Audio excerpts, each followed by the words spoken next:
होतो आणि भाऊ आरोग्य काय शरदनी सोडली ते सर्व गोष्टी अंगावरती शिकायला आहे आणि ज्या काय व्यवस्थित काम झालेलं आहे बरोबर त्या प्रमाणे चाललेलं आहे. All the best to all चाललं. प्रत्येक क्षेत्रात काम करणाऱ्या वेगवेगळ्या व्यक्तींना भाऊंच्या व्यक्तिमत्वापासून वेगवेगळ्या पद्धतीने शिकण्यासारखं आहे आणि तेच मी या ठिकाणी सांगितलं. आम्ही राजकारणामध्ये आहोत, समाजकारणामध्ये आहोत, त्यामुळे मी माझ्या पदाधिकाऱ्यांना नेहमीच सांगत असतो की भाऊंची निष्ठा ही शेवटपर्यंत बाळासाहेब ठाकरे यांच्या चरणाची राहिली, मातोश्री सोबत राहिली आणि एक निष्ठुर असं व्यक्तिमत्व भाऊंचं होतं. मी पुन्हा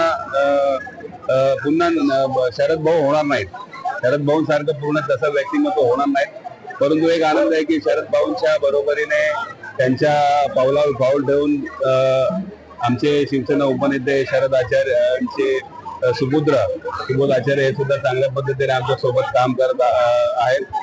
भाऊंकडून आम्ही नेहमी काय घेतो तर आम्ही भाऊंकडनं प्रेरणा घेतो, आम्ही ऊर्जा घेतो आणि मला वाटतं आम्हाला एक बोलतात ना की नामी काफी आहे, शरद भाऊ एक नामी काफी आहे आणि त्या नावावरच आम्ही हे चेंबूरचं जे काय त्यांनी उभं केलेलं जे वैभव आहे, आम्ही सर्व शिवसैनिक जे आहोत आम्ही वचनबद्ध आहोत.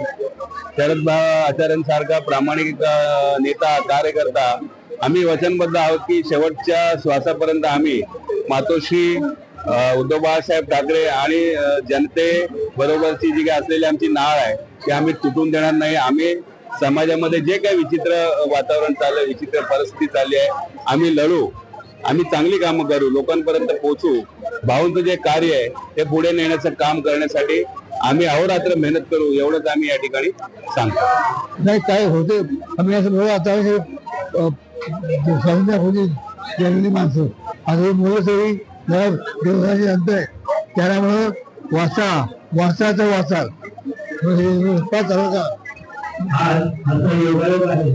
आणि आपल्या कार्यकर्त्याच्या भागे उभं समजून जो भाऊला 77 सालापासून ओळखतो, त्यांचे माझे संबंधमध्ये मी कामाला सायन असतो पण त्यांच्याकडे एखादा पेशंट गेला तर ते म्हणले तुम्हाला मी प्रत्यक्ष माणूस देतो जो सायन हॉस्पिटलमध्ये प्रत्यक्ष डॉक्टरकडे नेणारा आणि तो माणूस तुम्हाला डॉक्टरकडे नेऊन तो एकदम चांगलं करेल.